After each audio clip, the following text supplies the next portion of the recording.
Art City brings you this workshop in support of the Canadian Mental Health Association.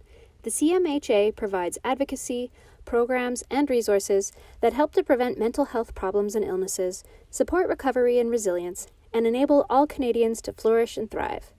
Ride, Don't Hide is the CMHA's annual fundraiser and raises money for all of their local programming. This year, their goal is to raise $70,000. Making art is great for mental health, and if you agree, please consider donating today. Hi, I'm Sarah from Art City, and this video is going to show you some basic bookbinding techniques. You too can make very cool booklets, which can then be turned into a notebook perhaps, or a little art journal, or maybe a gift with some of your fanciest paper. Who knows? That part's up to you. Here are the materials we're going to need for the project. You can start with paper. A variety of colors is fun. I also totally recommend scrap paper that is used on one side. It's a good way to use it up. And also cool cardstock, anything you can find that has neat patterns. One really good tip is pages from a calendar is a good option. Then you want to make something, we're going to need to make a lot of holes. So you could use a hole punch if you have one. This is called an awl. It's quite sharp, so just be sure to be safe about it.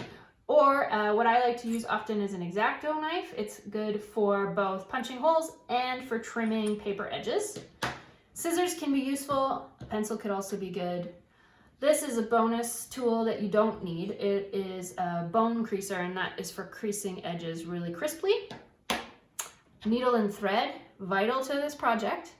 You could play with ribbon options if you like, and a ruler. This is not the kind of ruler I'd recommend. I really like ones with a cork back so they don't slip. But that's all I had. And then a surface that you can cut on, like a cutting mat or perhaps a piece of cardboard. You are going to learn 3 different bookbinding techniques right now, going from easy, medium, hard. Easy doesn't even involve sewing.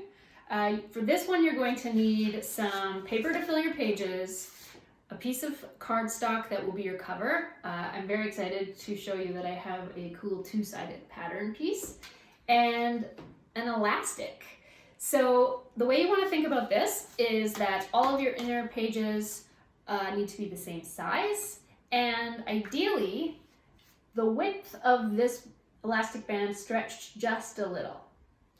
And then the cover is also the same width, but you'll notice it's a little bit longer, and that's because I'd like to showcase the double pattern. So what I did is I began by folding all of the inner pages. This is where the bone creaser comes in. Again, not super necessary. So that's the interior of our little book. With this one, I'm going to decide to put the polka dots on the outside, and instead of folding it exactly in half, I'm going to have part of that other pattern stick out as a little showcase. This is why I left it as a longer piece. So I'm going to fold it in kind of half.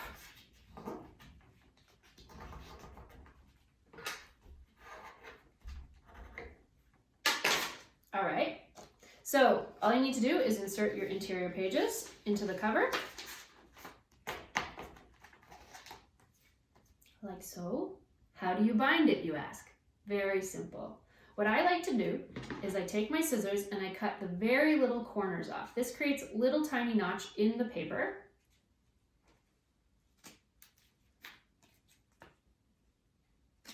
Great. Open up your book to the center.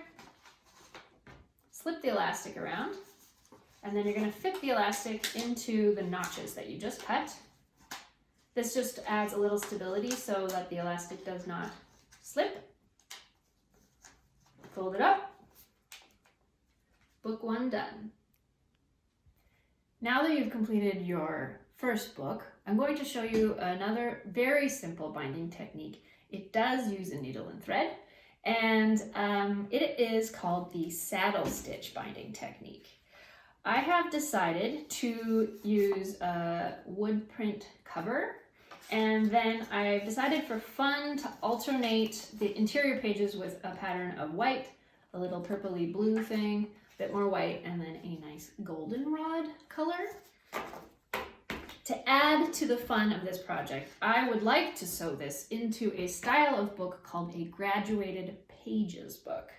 And you'll see that as it gets formed, you're going to be able to see all of these pages peeking through. But I'll show you step by step how to do that as we learn the saddle stitch technique.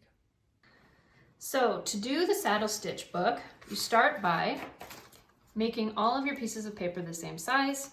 I have done that in advance so as not to bore you. This is where you could use scissors, or as I like to do, use an X-Acto knife and a ruler. Now, because it's the graduated pages book, what that means is you're going to see a little bit of each page sticking out. So you want to start with the center page. That's, in this case, this white piece. The center page, you're going to fold it in half, but you're going to have the two edges not quite meet up. Just give them a tiny little margin sticking out. Then fold it in half. The next page is going to hug up around the first, and you're going to leave a tiny little margin, same kind of distance there. Fold along the original crease, line it up,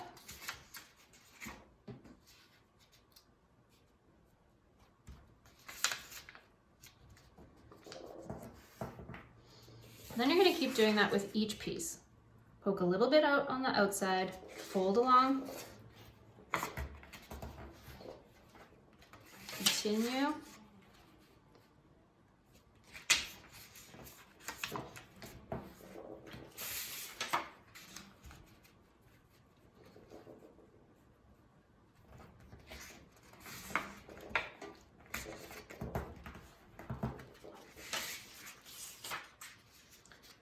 almost done.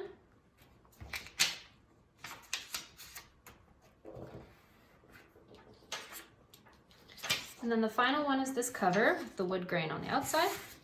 So that's going to peek out a little on the outside. And then cover up.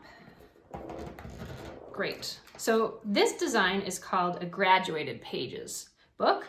And now I'm going to show you how to bind it using the saddle stitch technique. So you open it back up to the very center page. Here is a very handy tip. You can use a clip. It does not have to be this large. But if you use that, it'll help keep all of your pages so nicely lined up and the crease all contained. Now what we want to do is get a sharp object. Kids, be careful. I'm going to use an awl. You need to make 3 holes. You're going to put it right inside the crease.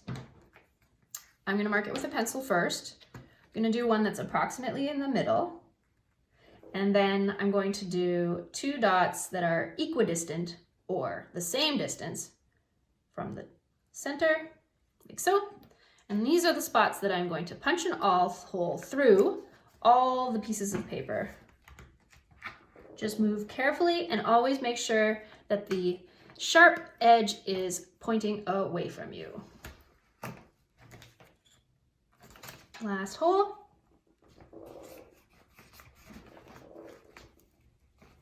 There we go. And now we are ready to sew the binding together. I've already got a thread and needle put together, but a nice little tip for you who don't want to lose your needles, make sure you store it in a bright fabric when you're not using it, and that way if it gets dropped, it is easy to locate.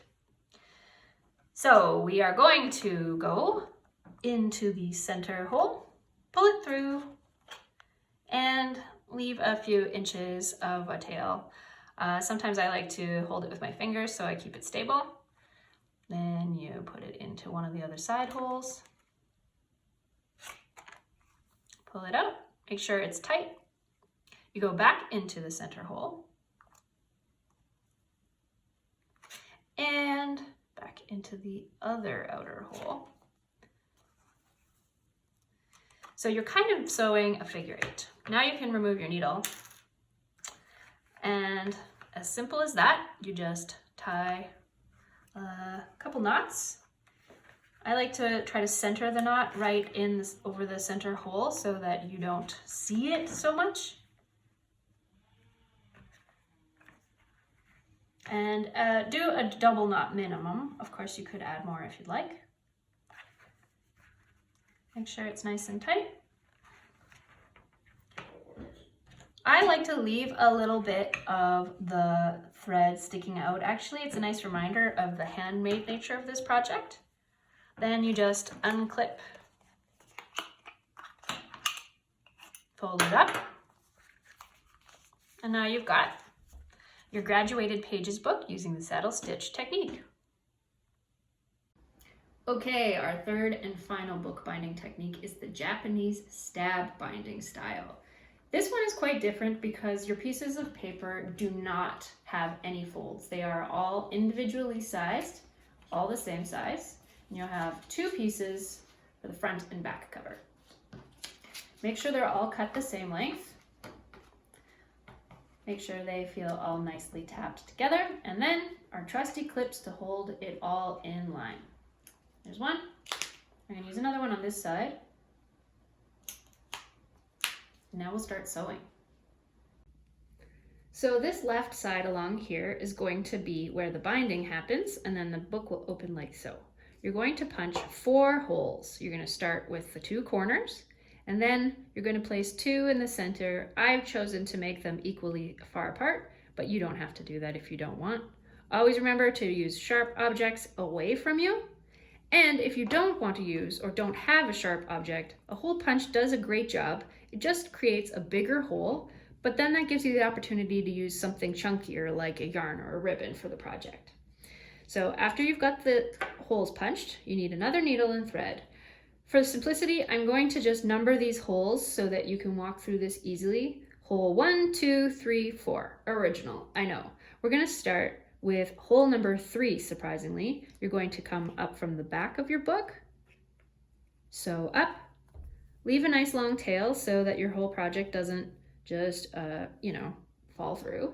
You're going to go back around into hole number 3 again. Pull and tighten. Great. Now you're going to move over to hole number 2. Dive in, pull tight, and then circle around the binding area just like you did for hole 1, where you go back, hole 3, and then you go back in. Then we move over to hole 1, but from behind. Pull tight. You're not going to be surprised what I do next. I'm going to go back around the binding and in. Now, because it's a corner and we want to give it extra strength, we're going to do that same little around the bend style, but from the top like this.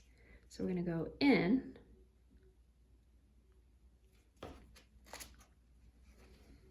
And then you'll see as I pull it tight, I'm going to make sure that it stays on the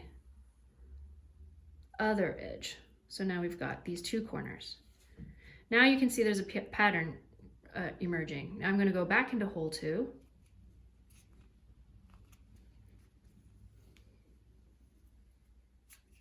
I'm going to go over to hole 3. I'm going to finish it off by doing the same kind of corner technique. Go over to hole 4.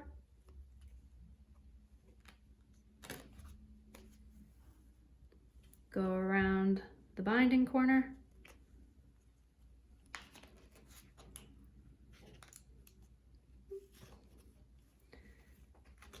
Great, and then go around it from the other angle.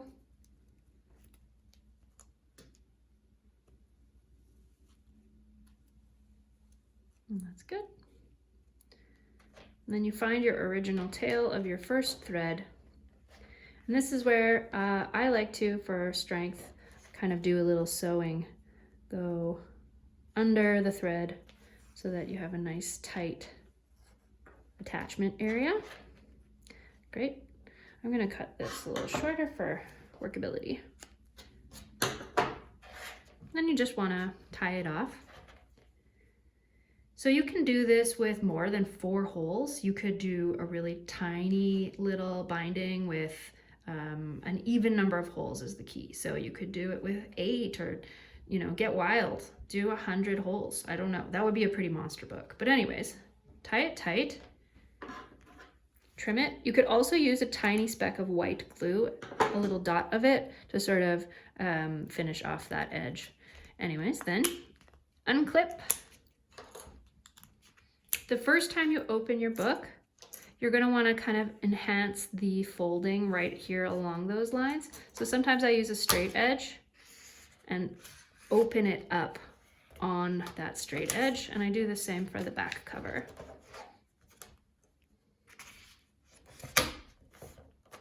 Great. And that is the Japanese stab binding technique. Good job. So now you have 3 different techniques ranging from very easy to mildly difficult. And once you start getting into this, you can make all kinds of things with these books that you've handmade. This is a weird and fun activity book that I co-created with a kid. This is a do-it-yourself connect the dots. We don't know what it makes. Mazes, whatever. You can also add like fun adornments to zazz it up a bit. Googly eyes seem to be a decoration of choice, and also these little stripes are decorative washi tape. So you can play around with it, and you can use these for being art books, sketchbooks, dream journals, whatever you feel like. I'm Sarah, signing off from Art City, and remember, there's no wrong way to do it, just do it.